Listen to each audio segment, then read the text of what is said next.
Welcome back aboard our ship on a continuous journey towards the essence of truth. Since our journey began, we have been sailing through waves of questions, searching for answers, and taking step by step closer to the light that dispels the darkness of ignorance. In the previous episode, we reflected on the question, could supplication be a way to know Allah? Today, we continue navigating through this vast sea to address a new question. Could seeing Allah be the true way to know Him? And why don't we see Him? And if we did, would we believe? Let's continue the journey together, for the path ahead remains long, the heart still beats with passion, and the mind is thirsty for more knowledge. Imagine living in a world full of mysteries. Everything around you operates with precise order, from the sun that rises every day to give you warmth, to the air you breathe without seeing, yet it gives you life. Everything around you seems to be designed to serve you in one way or another. And we, as humans, are not content with ignorance. We always strive to understand what surrounds us. We live in a material world, seeing and touching things with our senses. So how can we comprehend the existence of a creator we cannot see? This question naturally creeps into our minds. But to understand it, we must first start by thinking about our nature as humans and the nature of Allah. If we reflect a little on our nature, we will find that human senses are limited. We cannot see or perceive everything with our senses. There are many things we believe in, even though we do not see them. For example, we do not see the air we breathe, but we believe in its existence because it gives us life. We do not see gravity, but we feel its effects at every moment. Electromagnetic waves, like radio waves and infrared rays, cannot be seen with the naked eye, yet we use them daily in our lives. Thus, it is clear that our inability to see something does not necessarily mean it does not exist. Human senses are incapable of perceiving many phenomena that we know for certain exist due to indirect evidence. And this leads us to think about the nature of Allah. If Allah is the one who created the universe and everything in it, it is certain that His nature differs from ours and from the nature of this universe. The idea that Allah cannot be a material being like the creatures He created aligns perfectly with human reason. The human mind easily accepts the idea that the Maker is different from what He makes.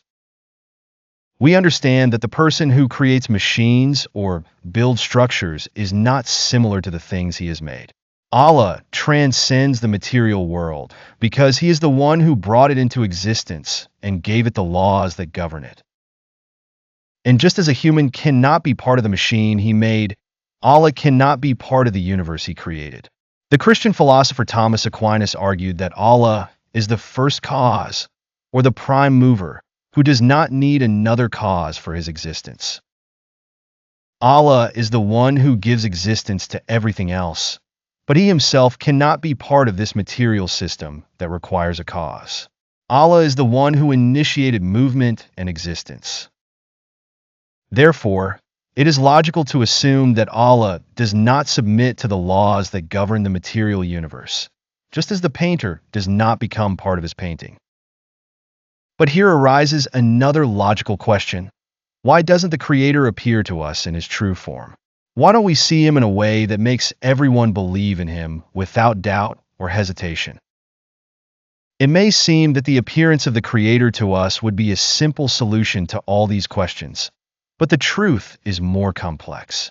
The direct appearance of the Creator does not necessarily guarantee the belief of people. The human soul is complex. Some might try to explain this appearance in non-religious ways. They could see it as an illusion, magic, or a visual trick, or even a form of advanced technology. History is full of examples of people who witnessed clear miracles before their eyes, yet they did not believe. Human beings, by their nature, tend to explain extraordinary or unfamiliar things in ways that align with their experiences and preconceived notions. For example, in the story of Prophet Moses, peace be upon him, When the sea was split open in front of the children of Israel, the people witnessed a great miracle, but some of them continued in doubt and disbelief. And during the life of Prophet Muhammad, peace be upon him, the disbelievers called him a sorcerer despite the miracles Allah showed through him. Beings, by nature, tend to doubt things that exceed their sensory and intellectual abilities. When faced with something they cannot explain, they resort to other explanations that fit their preconceived notions. Some individuals may have intellectual stubbornness or preconceived positions that prevent them from believing, even in the face of direct evidence. This could be due to personal experiences that led them to reject the idea of a creator or cultural upbringing that was shaped by the rejection of religion or faith. Societies that promote atheism or materialism may have a significant impact on how individuals perceive such an appearance. Even if a person saw the creator, they might face social or cultural pressure that makes them doubt what they saw or reject belief in him. Environmental and educational influences play a big role in shaping beliefs, and this could lead to the rejection of faith even with clear evidence.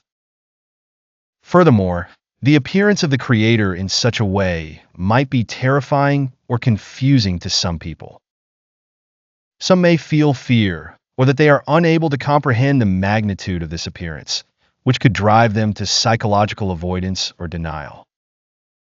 People's reactions to extraordinary phenomena vary, and some might simply reject belief because they are unable to handle this type of knowledge. So, even in the case of a direct appearance of the Creator, not everyone may believe. What, then, is the way to know the Creator in truth? And who is able to answer our questions? And how do we know the truth? Has Allah left us alone in this search? If we contemplate ourselves as human beings, we find that Allah has endowed us with great abilities, such as hearing, seeing, and reason, which are tools that help us understand and analyze the world.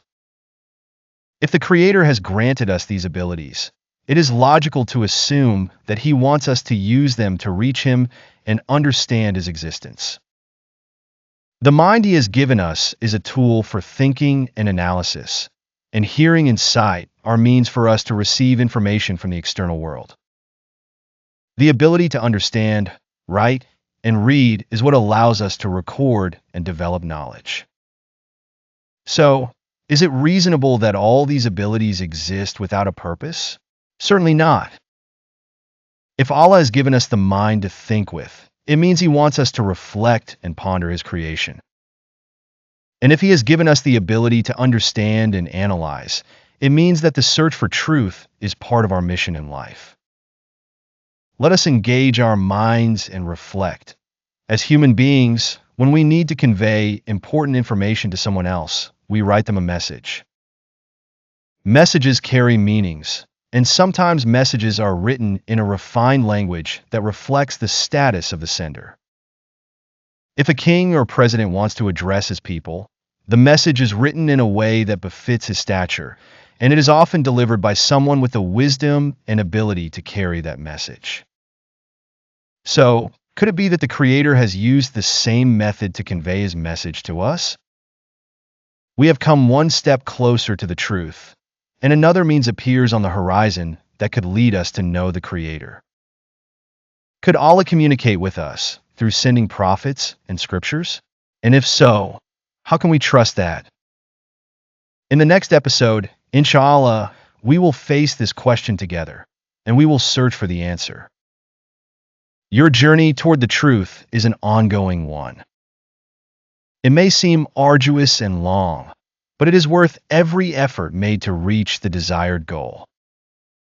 It is a journey that requires patience, reflection, and deep thinking, but it ultimately carries within it the most beautiful meanings and the deepest values. Stay with us, for the answer to this question may be a new key to a deeper understanding of our lives and our purposes. The horizon remains wide before us, and the journey is not yet over. I ask Allah to make us among those who learn and act upon what they have learned, so that our knowledge becomes a light that illuminates our path in this world and the hereafter.